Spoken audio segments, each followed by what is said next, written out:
Hello, Lindsay. How are you? Hey, Aubrey, I'm doing well. How are you? I am great. It's Awesome. winter in Arizona, which is Yes. beautiful. Aubrey, speaking of winter, what is your favorite season? I would say winter in Arizona, not winter in Idaho, when it's Oh, snowy and cold. but what about fall when, just Mm. the hot air is cooling down and you can finally go outside and breathe? Isn't that a great time of year? Not in Fall? Arizona.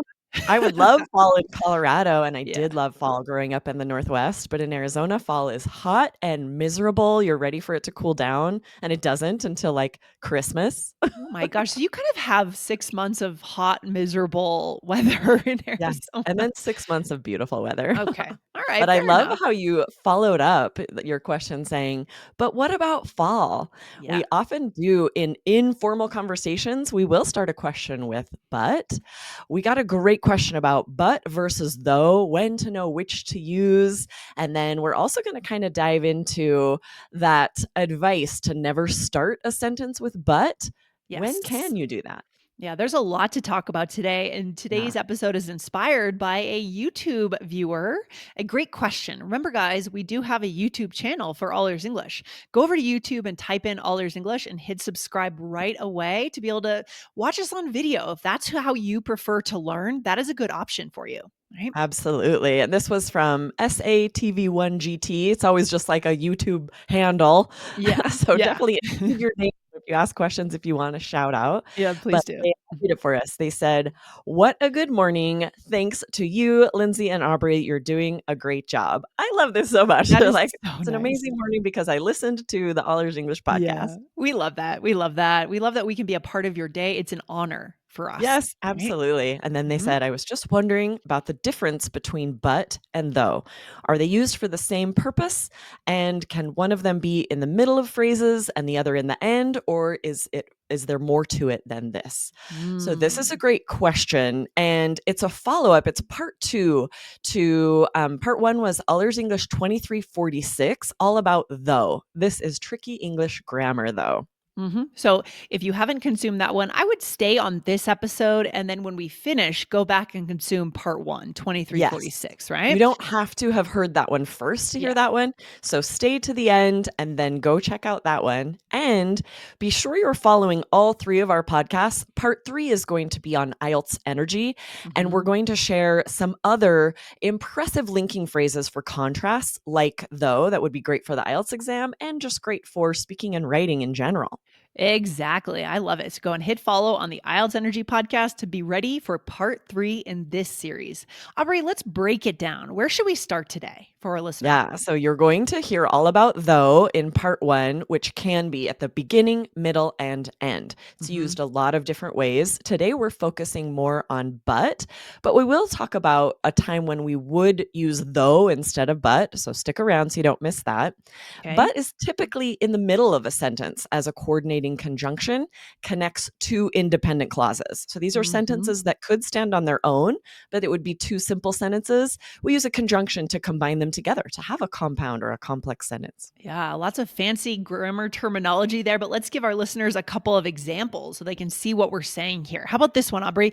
I was supposed to have class today, but it was canceled, right? Yeah, so you can see it's used to introduce contrasting ideas, right? Mhm. Different conjunctions are used for different things, and is just for more information, but is showing a contrast. So normally I have class, but today it was canceled. I Or we love it. might say Go we ahead. don't usually eat out, but we didn't feel like cooking today.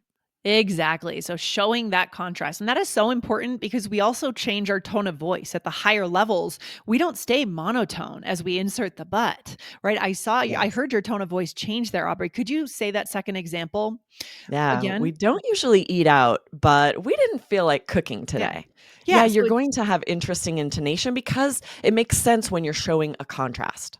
So in some ways, this but does more than just link the two contrasting pieces of the sentence.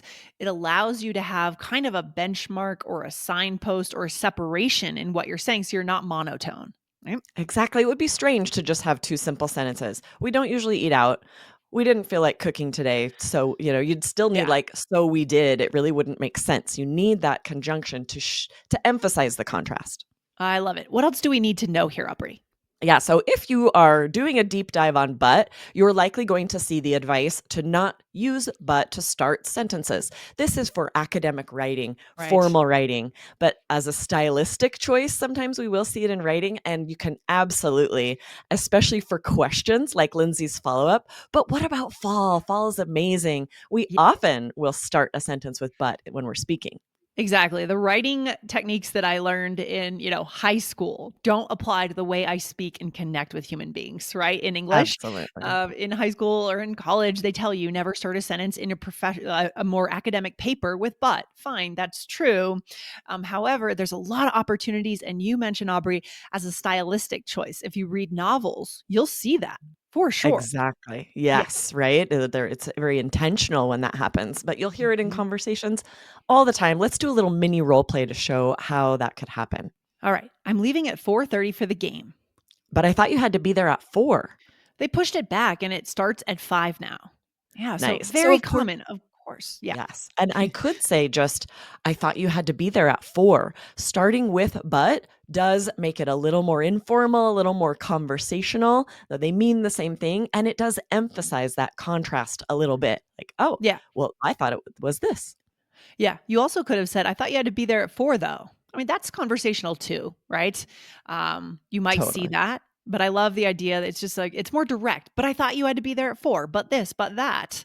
You just hear it a Yes. lot by Oh, yeah, native you're gonna hear speakers. it a lot. You can absolutely use it, so don't let this if you're thinking, "Oh, wait, I shouldn't start this with but." No, if you are No. speaking, absolutely, there's no reason not to. Oh my gosh, and the idea of stopping and thinking, "Oh, my academic teacher told me not to do this." I think connection and verbal expression is so different from writing a paper. So never let the rules of writing a paper get in the way of connection, Absolutely. right? Yes, right? That's very good advice. Absolutely. So here's a question. Sometimes we will choose though over but when we are Mm. speaking, writing too, but when we're speaking, when would we do that, Lindsay?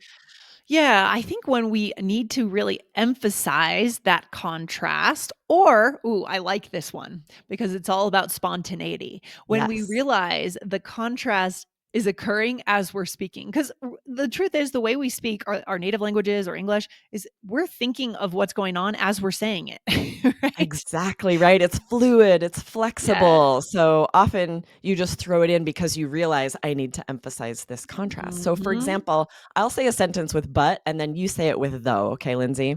Okay. I'm hoping Mark comes to the party, but he didn't come last time, so I doubt Mhm. it. Yeah. And here's the same thing with though. I'm hoping Mark comes to the party, though he didn't come last time, so I doubt it. Yeah. Yeah, and with but, it's sort of you're just throwing out a statement. With though, there is that emphasis in the contrast. And Mhm. I could see myself using though when it's like as I'm speaking, I realize it's probably not going to Yes. happen.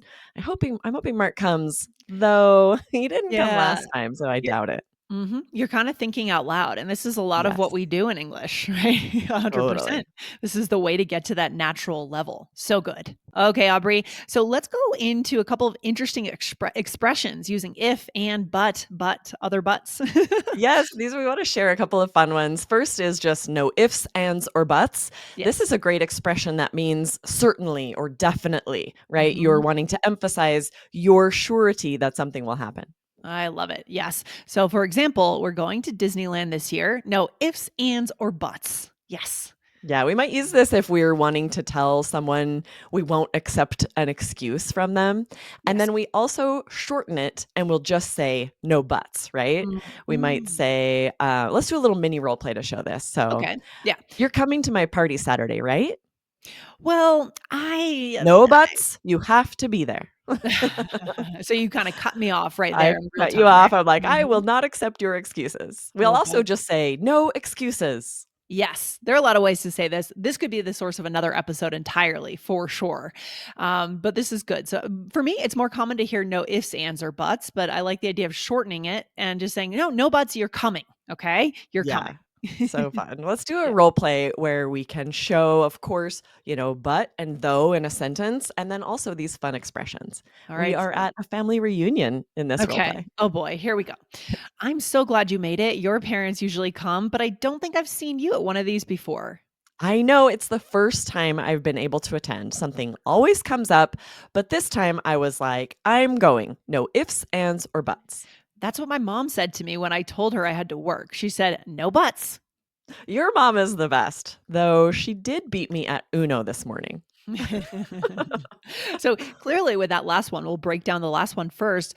You came up with that idea as you said that, didn't you? It's kind of Exactly. spontaneous in the moment, Totally, which is right? I'm like, great. "Oh, your mom's the best." And then I Right. remember she Yeah. beat me at this game this morning. So Yeah. then I add this more to be funny, right? Though she did beat me at Uno this morning. And I think the reason that works for the spontaneous thinking is because you're actually resting on though more than we do on but.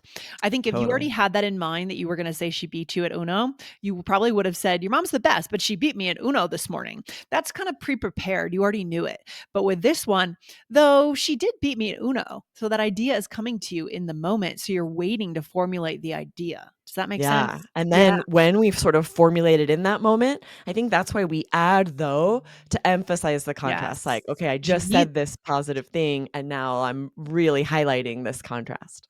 Yeah, because you need something, right? You need something to contrast Mhm. there. Good. Mhm. Let's go over what else we said here, Aubrey.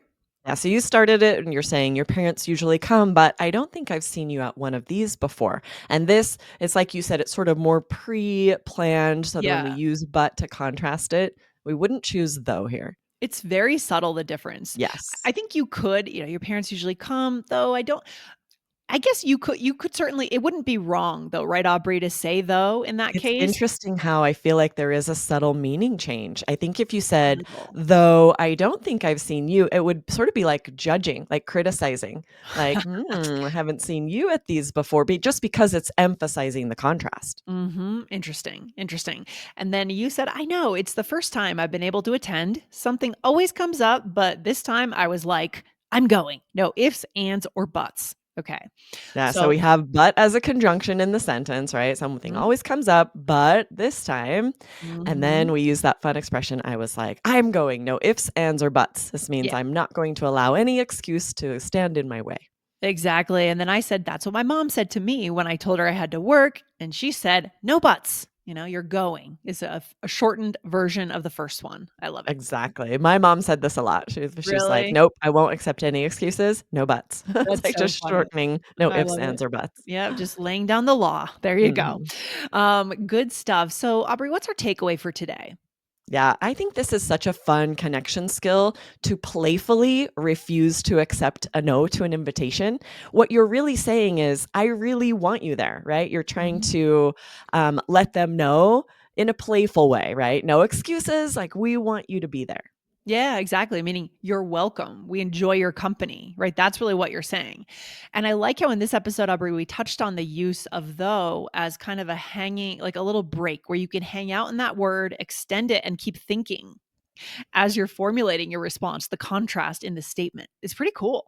It is. It's really interesting. This is very subtle how the conjunction you choose kind of does change your meaning. And it is subtle, right? Nothing to stress about. But Yeah. often, as we're speaking, we choose which one we want depending on how much we want to emphasize the function of the sentence, the contrast in this case. I love it. So, your next action, listeners, go over to 2346, listen to part one of this series, and then go and subscribe, hit follow on the IELTS Energy podcast to get part three. All right. Yes, love Good it. Awesome. stuff. Such a fun series. Thanks, Lindsay. All right, Aubrey, I'll see you soon. Have a good Yep. one.